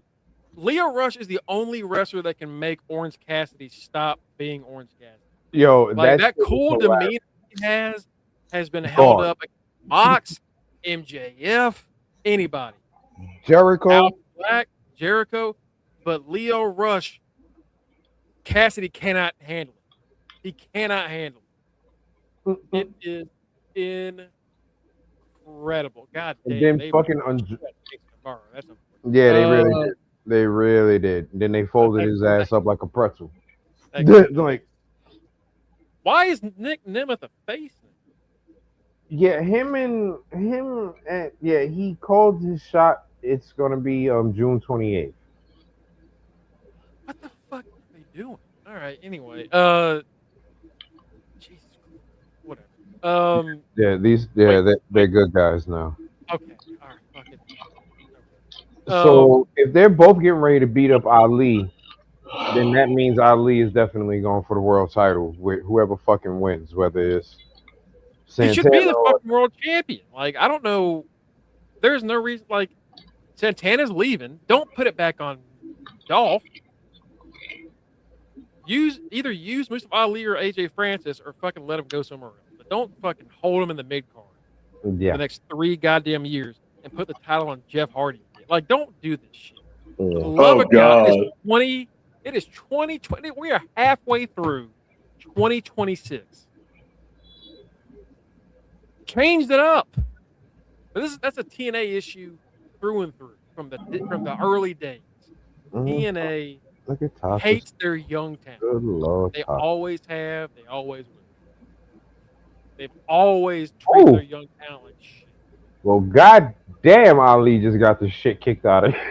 Yeah, that's nice. Dolph did not hold back on that 1 second. Anyway, yeah, the baddie disappears in this Lio Rush, and it's honestly one of the funniest fucking. Not only OC, Andrade is like, what the fuck? He said, "How you know? Yeah, how you know? He knows. How you know? He knows. How you know? It's fine. It's not fine. No, it's not. Nothing's fine. It's not. Don't you have the pictures? I do. Let me see. Bro, I almost fucking pissed myself. That shit was hilarious. When that shit was happening. It was that so shit was hilarious. It was so goddamn funny. Like you said, Lio Rush is the one person who can get Orange Cassidy to break being Orange fucking Cassidy. And every now and then, I think we may need to see that more because that was good coming from him. Well, that's the thing. Like, I've been waiting for Orange Cassidy to break out of Orange Cassidy for a long time because he's just been Orange he's Cassidy. Not changed. Yeah, he's not evolved. He's been the same person for years. So if this is what leads to it, then fuck it. Why not? So yeah, here we go. Here are AMC is trying to fuck with me because you know what they put on right now, right? After TNA. Don't tell me Let's stop. I saw like another bit of like TNA stuff, and I was like, are they doing like a recap of TNA? What the fuck? I'll here is this.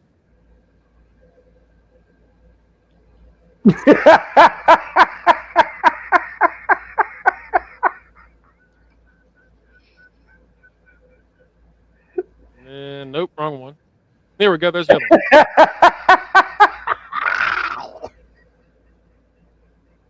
one. Orange Cassidy is looking like, please get him away from me. Please get him away now. Please, please. I've never seen OC this stressed in my life. This man is fucking flustered. And I don't like the fact that, see, you know what the other problem I have with Lio Rush right now? You know how I feel about black men with no facial hair. He don't have any facial hair. He don't have any hair. He don't have anything. Right. He's like a dirty, hairless black man I've ever seen in my life. This motherfucker like a dirty roll-on. That's what the fuck he looks like right now. A left nut. That's what he looks like.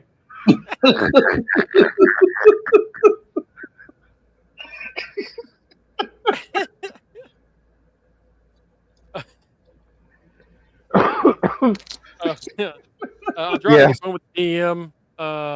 He gets how you know chance. We get comments from Will Ospreay because he's going to be facing whoever wins versus Swerve and Brody. Like we didn't know. Yeah. Alex Windsor runs over to Will Ospreay and crying. That was supposed to be his promo from last week when she lost to Mercedes. So that was her crying to him about her losing in the corner.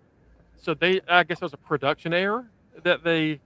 No, it was just part of the storyline. It was part of the storyline. But why did they show it a week later? Is she crying from last week, or is this from last week's show? This is supposed to be. Remember, this promo is supposed to be him right after that match from last week. All right, so I got you. All right, don't make Alex Windsor cry. Come on, that's fucking. That's weird. Don't. No. I don't like. No. I don't. You don't need to do that. No. In this scenario, it's okay because we all know that nigga's eating the box. That does not. No, so, you can have her walk up and be like, fuck. But her bawling like she's part of the fucking Brawling Birds, man. She's part of the bar. No, the bar doesn't cry. No.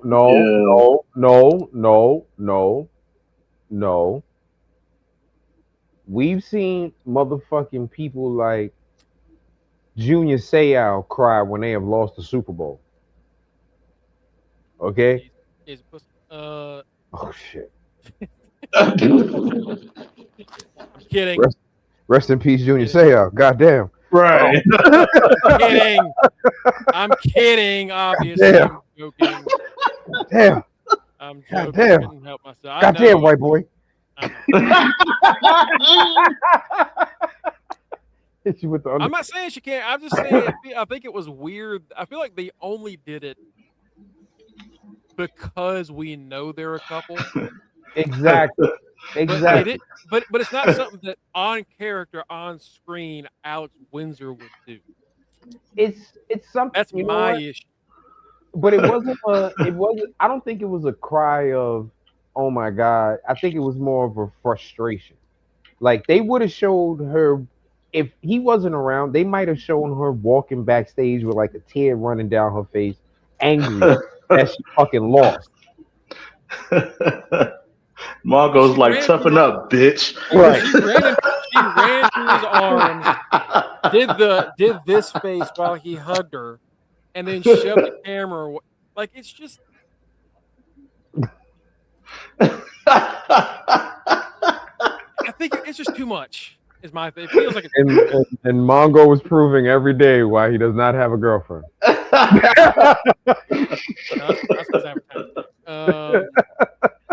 Hey, listen. The tongue work. That's all they care about. Death Riders are in the post or after that, and they say that Shane Taylor could have swallowed his pride and walked away. But now they've got to die. And now Mox is funny. Mox was like, "Oh, so you like jumping people? Oh, yeah. Okay, bitch, I got something for you. Now you gonna fucking die." Mox is so fucking. I saw somebody say one time, Mox was born to be a comedian and forced to be the ace of a wrestling promotion, and honestly, is probably very true because he's a funny motherfucker. He is so goddamn hilarious. Yes. He's like Okada and Cena. I compare it to Okada and Cena. Like they're all three of them are like they were or are the top of their promotion and also just goddamn hilarious. You know who Mox literally is, but they gave him more championships than this particular person? Roddy fucking Piper. Like Mox is big enough where Roddy Piper was funny. But yet he was a fucking badass. He was a fucking badass. Right. He was fucking dangerous. Mox is at that point. Like, if they decide never to put another belt on fucking Mox, that's cool. It won't affect him in any way. Not one bit. Next up is the women's Owen Hart quarterfinal. Sky Blue versus nope. Because Sari, the moment this tournament was announced, I'm taking a month off because my neck's injured. And they still Tony Khan. This Nah, was bro, this shit was shit. funny. This was funny. This was bullshit. Because they were Because like, we nah, knew she a gonna month fight. ago. Nah, she gonna fight. She gonna fight. Yeah. Nigga, That's bullshit. the day of, she said, nah, bitches, my neck ain't right. I can't fight. No, What they y'all talking about? fucking knew the second it was announced that she wasn't doing it. And they kept saying, no, she's gonna fight anyway. That Yeah, is okay. garbage. That is fucking ridiculous. Saree kept her ass Thankfully, right in fucking Japan. Okay. we were like, all right, who's gonna replace her? Because we were saying on Wednesday before they showed that who was doing it. We were like, who's gonna replace her? She's not wrestling. Right. Who's gonna replace her? It ended up being the woman who has made a career out of stepping up, out of being fucking patient and playing her fucking role. Yeah. We got a whole other thing about Maya World's personal life I didn't even know about. Right. We were just happy for her because like this is someone who, when Nixon Newell and her girlfriend decided we're too good to lose to these champions in 5 minutes, Maya Ward and Hyun stepped up and was like, fuck it, we'll do it. They took it. They took the L, and then every week after they were on Collision, getting better and better matches, getting closer to the big dubs, eventually getting wins. To the point where people were enjoying seeing them show up, because when you show up and do that shit and show that you're dedicated, people recognize it. Yeah. Yep. So every time we've seen her, we're like, man, isn't that great that those two just decided, you know what, fuck it, we're gonna step up. We're gonna take an L because why not? We're on TV. Right. This would be the Nixon and her and I think Miranda Elise, I think is who it was. They would be in the same fucking position. All they had to do was just take that L. But instead, that one L. And it wasn't even against nobody. It was against the fucking tag champion, who were a fucking dominant force. Yeah. It was the Divine Dominion. Harley. No, it was Will and Harley. Will and Harley, right. And it's like one of the most overacts in the company. Why is it anyway? Maya gets this opportunity, and we're like, oh, the one who has really, in 6 months, just proven that she will do whatever you want her to do. So she's getting opportunity after opportunity, and it's working out for her. Good for her. And then we learn that her brother had recently died. Yeah. I believe it was like, a hit and run accident. Right. We were like, wait, we didn't want to be sad. We just trying to look at the booty cheeks. What's going on here? Like, what the shit? I just wanted to look at the cheeks. Why are you out here telling me about, oh man, now I'm sad. Now, oh man. She lost him this week. Yeah. He died this week. I think they said like Monday or some shit like that. Yeah. And she gets to do this. And not only does she get to step it, and we saw the match and we were like, yeah, maybe Maya winning would be kind of cool, but it's probably going to be Sky Blue. Right. No, Maya gets the win. And it's a really good match, too. Maya and Sky Blue had a great match. They did. Yeah. It was awesome. But they, you know what? At first I was like, oh, this is the first like minute and a half. I was like, okay, this is just going to be Sky beating this girl's ass for the next like 3-4 minutes. Right, you know what I mean? And then that's going to be it. Haha, joke's on me. They gave Maya offense during this fucking match. She took some good bumps. Sky took some good bumps. And she picked up the sneaky victory. Which is all you need in wrestling. You just need that 1, 2, 3. Maya's been showing she's got some great suplexes. She's got really good strikes. Like I said before, that woman's fucking gorgeous.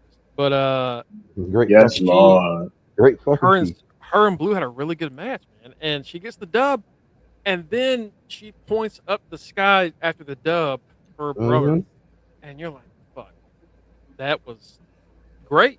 Right, that was awesome. Simple, effective, but that was great. I think by the time we're wrapped up 2026, we're gonna be looking at Maya World as like one of I don't want to say most improved, but just an example of someone that when you just fucking go to work and you put it in and you're willing to do what you got to do, you're at the right spot. It worked out. it goes to show what being humble is like. Yeah. Being humble and being grateful of the opportunity that's presented to you, unlike stupid ass and her lady. Who are now sitting where? Who knows? Ain't doing shit. Because you know why, Mongo? Goes to my point earlier. Out of sight, out of fucking mind. Mm-hmm. Out of sight, out of mind. And for those of you who are wondering, even though I came on the show, with the Bing Bong for the Knicks, wondering how I watched so much of AEW, when yet still had the Knicks were losing about 20 fucking 7 at this point when AEW was on. Yeah, Okay? we were doing wellness checks at the beginning. We were trying to make sure he was all right. The Knicks were down by fucking 27 at this point. We were worried. We were worried about you. Yeah, listen, I was like, yeah. So at this point, folks, I had my Knicks on my iPad and I had AEW on my television. That's what I was doing. And I was like, all right, when it gets more important, I'll switch it off. Well, it didn't get more important after AEW went off because the Knicks game still had some more time to go with me fucking sweating and being pissed the fuck off until the last 2 seconds of the fucking game where I fucking had a heart attack. But that's a whole nother fucking podcast. A whole nother day. But yeah. Man, this is cool. It was a cool moment. And I think the women in the past. No, baby, no. No, baby, no. No, she wasn't the whole thing. She's gonna have a good showing against the team. Hell no. She's gonna have a good match against the team. She ain't winning the whole thing. She ain't ready yet. You don't want to push it. Batty.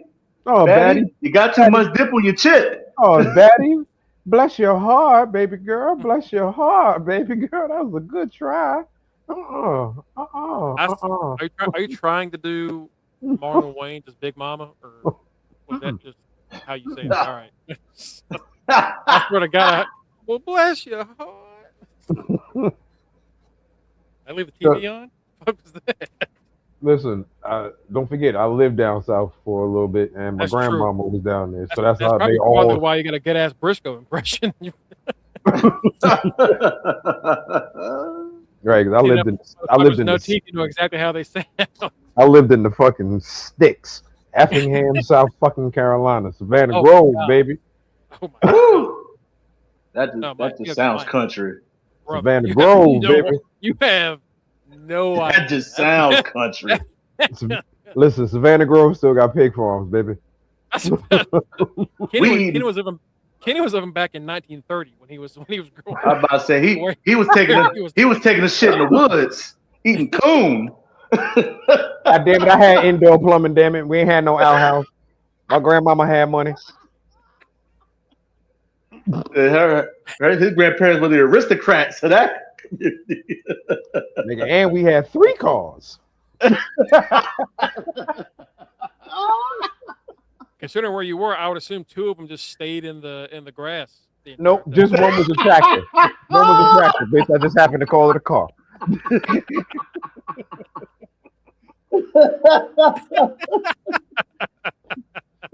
Listen, just because I lived in the only house on the block that was full of double wides don't mean nothing, all right? I had the only house full of double wides. Everybody else had a double wide, but my grandmama got a house. How dare you? How dare you? We were not like those peasants. We have a house. We're not like those poors. Oh. Right. Poors? Yeah. But yeah, I was down in the Grove, baby. Oh God. After that, Andrade says he wants a title shot against MJF if they win this cage match, and Callis says, "I guarantee it." And then Excalibur says, "He's lying." He's lying. Especially since Kevin Knight and MJF have already physically agreed with a handshake that if they fucking win, Kevin Knight is getting the fucking shot. Yeah.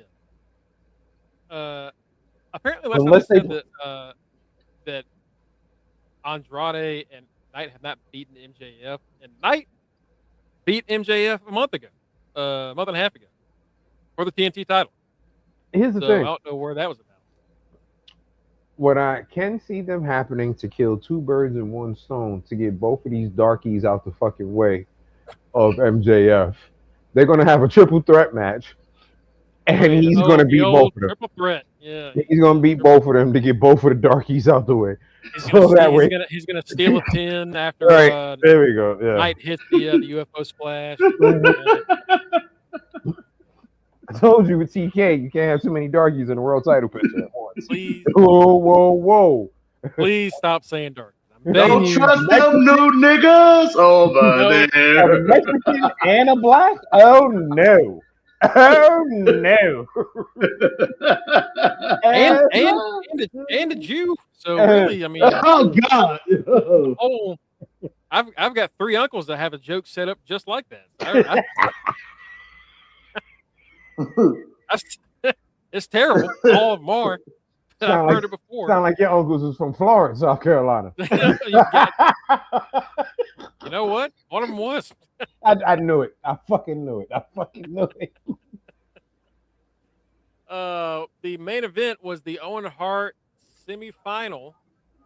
Swerve and Brody King, and we got Fuck Ice chance the moment this dude walked out.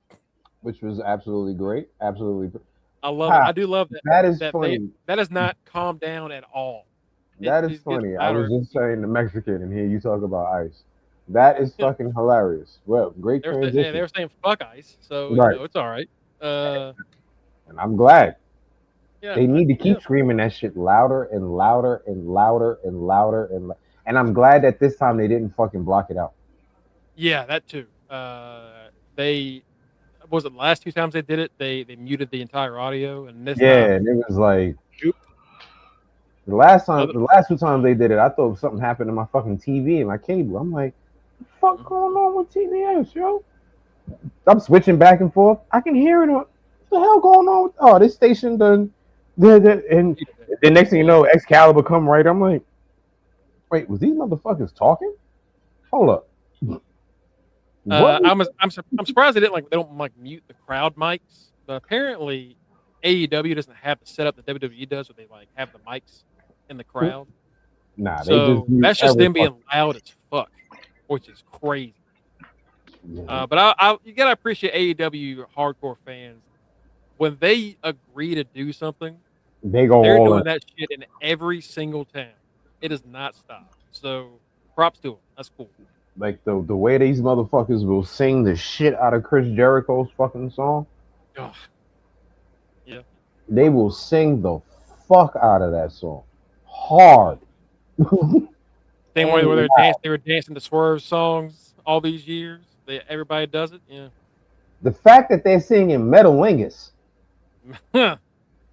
Like, stop singing that, man. We get it. All right. He's not earned this in AEW. In WWE, I get it. In WWE, I get it. In AEW, he's not earned this. Right. He really hasn't. Like, as an Edge fan. And that's the funny thing. That I'm glad, Mongo, I'm glad you just said that. They are giving this man praise as if all of his accomplishments were in their company. But yet, they hate the company that he came from. But if it wasn't for that company, you wouldn't know who the fuck he is. Fuck about Damon Stryker, Section Hardcastle, whatever the fuck he would have called himself. Yeah. And then what is he in AEW? What has he done really? Like, he hasn't done anything. Like Sting's run, at least Sting had a crazy ass run with Darby. Right. What is Edge really done in it? Besides break both his fucking legs. Yeah, besides break both of his fucking legs, what has he done? Nothing. He's done. Honestly, he's done nothing more than with Christian, who beat his ass, and then he teamed with Christian, who's a more interesting tag partner. I'm gonna be honest with you, the fact that they gave Cope the belt. If they wouldn't have gave him that belt, that man has had the same fucking run as Trent Beretta did when he first appeared in AEW.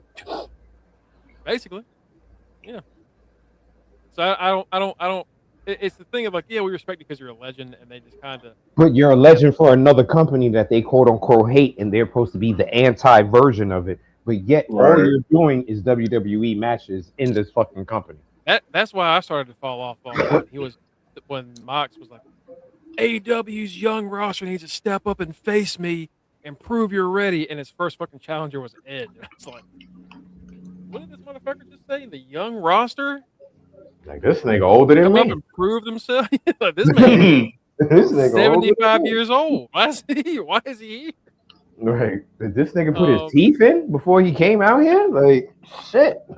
That's not a mullet. That's this nigga hair balding. That shit falling out. That's what that is. These two beat the piss out of each other. Bro. Good. I think Brody legit had a legit concussion. When his head busted open, like the look in his eye was, which way did he go? Which way did he go? He was leaking. It was like a faucet turned on his forehead. It was shooting out of his face.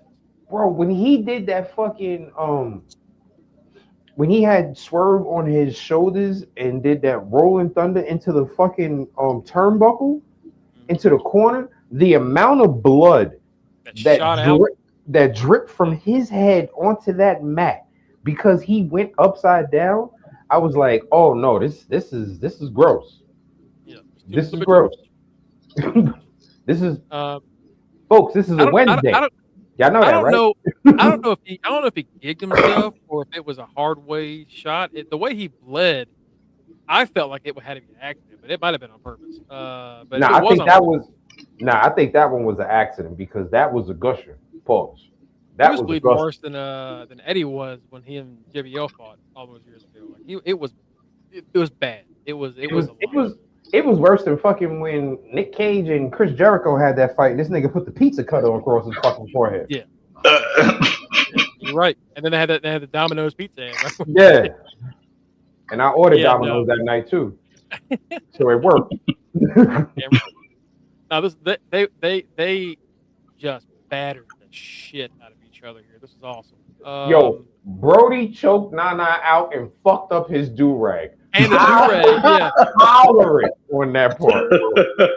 You see when Nana fell and he fell and the do-rag got caught in Brody's arms? So as Nana's falling, he tries to reach up and grab it. He's like, give me my shit. Don't nobody need to see this gray hair I got. Yo, bro, that shit was. I'm trying to put it back on. That shit was crooked, halfway on his forehead, halfway on his eye. Yo, I was crying. I said, nah, they did Nana dirty. I need to choke this nigga out his do-rag. That's different. That's fucking hilarious, brother. It was awesome. Strickland goes for the vertebraker, but King gets out of it.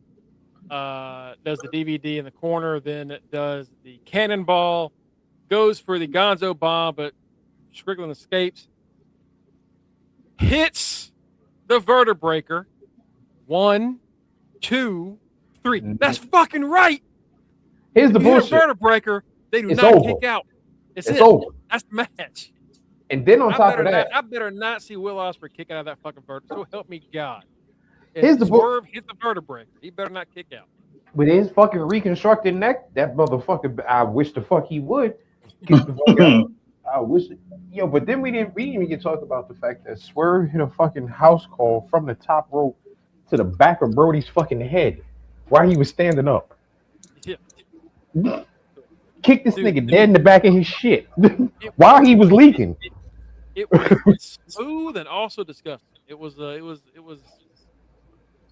damn, Swerve's good. These two were awesome together. Not the match. I think Maya is just for the story. Probably my favorite match of the night, but better than a house cat. Are you from the South? Are you from? He definitely got some. He definitely got some fucking Southern family members. I know that much. Yeah, that is a Southern ass. That's a Southern ass state. Yeah, that's a country ass saying if I ever seen one for sure. You want to hear my grandfather's favorite saying before he passed was saying no? If you ask him I'm sorry, not no, for sure, why not? Instead of him saying, like, Grandpa, you want to go to the store? Instead of saying, sure, why not? My grandfather would go, too wet to plow, too windy to throw rocks, can't dance, might as well. Swear to God, that was the saying. Too wet to plow, too windy to throw rocks, can't dance, might as well. Yeah. Your grandparents are country. Grandma, there it is. All right, that's it. It was like somebody in your family had to be from the deep south. So yeah, they both. Swerve to the finals where he's going to face Ospreay at Forbidden Door. Plus, Kenny Omega's going to face Zack Sabre Jr. That should be a good ass fucking match. That should be a real good ass match. They said it's the first time they'll be fighting in the U.S. Yes. Wow. Yeah. I mean, it makes sense because Zack does spend all his fucking time over in Japan, so that does make sense. You know what I mean? He loves Japan. That motherfucker loves Japan. I don't blame him. So the matches. He's a pimp over there in Japan. The match so far at Forbidden Door is Swerve and Ospreay, which would be great. Omega and Zack Sabre Jr., which again would be fucking awesome. The weird ass 6-on-6 steel cage match. I have no idea how that's going to work out. That's actually going to be a pretty good fucking match. I know it. That's the sad part. And then the Women's Owen Cup final, which we don't know yet. I'm assuming Mercedes Athena, but come on, Maya. Obvious. Maya losing the finals would be cool, I guess. But nah, that ain't happening. I think it's Athena. I think it's Athena Mercedes. Yeah, this is Forbidden Door. They need two big names. Forbidden Door is actually, if it's Forbidden Door, you want to. It might be Hazuki and Athena. It is Forbidden Door. But Persephone could fuck over Mercedes. But TK does consider ROH a whole different brand and entity, so it still could be Mercedes and Athena. Sure. I guess we'll hear more about the rest of this card. When is Forbidden Door? Is on the 28th. So they're running out of time. Forbidden Door is the same. Wait, Forbidden Door is the same day as Slammiversary? And is Great American Bash also on the 28th? Oh. I believe that's why you were like, we're only going to do like 1 or 2 pay-per-views. No, we're going to do 3 because Forbidden Door is also. No. I think not Great American Bash. Is it Sunday night's main event? The Sunday night's main event is happening in September because it's replacing September or no? I thought it was June. No. September is maybe not a Champions is what's happening then. 2026 Great American Bash is on June 28th. Oh. And then Night of Champions 2026 is June 27th. So we're predicting Night of Champions on the 27th, Bash and Forbidden Door on the 28th, and we're probably not doing Slammiversary. We're not doing no fucking Slammiversary. Unless TNA finds a way to give us a great fucking card, I don't think we're even going to pop the Slammiversary, which is unfortunate, but like that's on them. TNA can suck my dick tip from the back. God damn it! Fuck that. Me and Matt, I think, are probably the most TNA-headed fuckers on this pod with Mike behind us. But happy birthday! Not happy. 27. All right. Well, happy early birthday. Happy early birthday. I think that'll do it for us today. Unless you have anything else you want to discuss. No, I'm good. Right. Happy birthday to Moms, Kanisha. Happy early birthday. Yeah. We will be back on Saturday. That's right. The Vampire Lestat has begun. It happened on Sundays at 9 p.m. Eastern Standard Time. We've got a whole ass messy fucking thing to talk about on Saturday. Good God. Oh boy. Was it? Oh boy. Oh boy. That episode was a lot. That episode was a lot of information that turned into a what the fuck? Yeah. It was from start to finish. It was one of the weirdest first episodes of the season I think I've ever seen. Yeah. But that's what we wanted. So we'll be here on Saturday at 11 a.m. Eastern, 11 a.m. To talk about that, and that will be our regular Saturday morning slot until the end of this show. I believe House of Dragon also starts in July. Yep. So by the time we wrap this up, we'll continue our Saturday slot. Oh no, no, brother. That's next week. Is that next week? House of That's Dragon next Sunday. Oh. What are we gonna do? Oh, wait, no. Is next Sunday? Hold on. Yeah, I think it's the 21st. Yeah. Wait, so they're gonna have. You're right. It is 21st. Yeah, it is June 21st. So House of Dragon is going head to head with Lestat? Yep. Oh my damn. Oh, I guess after this, after next week we'll be doing 2 hours on Saturday. Shit. Well. Oh shit.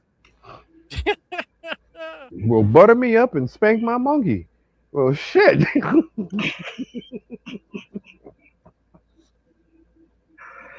I thought you were gonna say, "Well, butter my butt and call me a biscuit," but that's a different. Nah.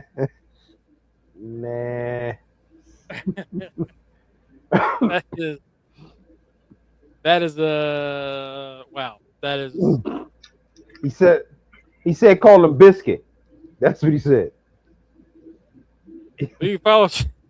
You can follow us on Facebook.com/UnderTheRingPod and Twitch.tv/UnderTheRingPod for all updates, news, and details on our next projects.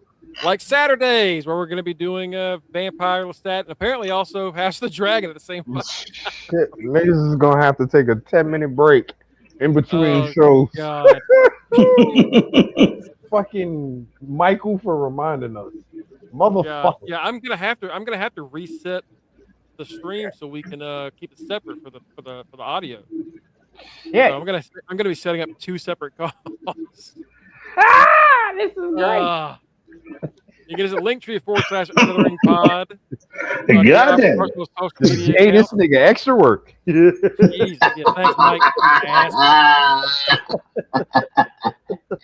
You can follow me at Greg Bush SK on Twitter and just Greg Bush on Blue Sky. You can get MJ Fairbanks at RockRibs44. That's our boy Kenny over there. You got the Bing Bong, the forever Intercontinental Champion, and the 2025-2026 Fantasy Wrestling Champions, the NWO, alongside Kenny and Mike. Matty Reigns, Matty Bischoff, Matty Mysterio at the right answer. We've got the reigning, are you fucking serious, trivia champion and the reigning Reggie Simpson Memorial Throw 'em Up Predictions champion, Mikey 2 belts, main event, Mike Ciampa at Mr. That shit ain't lasting, nigga. Well, shit, Matt. Who's on vacation next week? Mike? I'm going to get hired in giraffe pussy. I'm going to see Wiz Khalifa next Thursday. Mike ain't here next week. I'm on vacation the week after that. So it's going to be a while before he defends that fucking quiz show title, but it's going to happen soon. He gonna be defending that motherfucking predictions belt though. I know that motherfucker. He damn sure is. He damn sure is. I think the fuck I am. Yeah, you damn sure right. I'm a fighting champion, motherfuckers. Shit, motherfucker. You ain't leaving. I'm leaving here with something, goddamn it. That shit right now. That's how I feel. I'm playing with house money, goddamn. You can get Tito, our student captain of Borneo Maliente, and last but not least, our good friend of Florida Gator and DX co-captain, Justin. All right, folks, have yourselves a great weekend. We will see you Thursday or Saturday. Fuck, yeah, Saturday. See, Mike done fucked up this man's life. Done skipped a whole week of shows. Hey, Vampire Lestat. Watch the show and then join us to recap the wildest divorce in TV history. Do the wiggle, bitches. Hey. Do the wiggle. Do the wiggle. Come join us for dragons and blood suckers. Whoo! Can't beat it now. Who knows at this point? Have a good weekend. Hey. Have a good weekend. Yeah. Mongo was a Kenny Omega of the group. You ain't know that?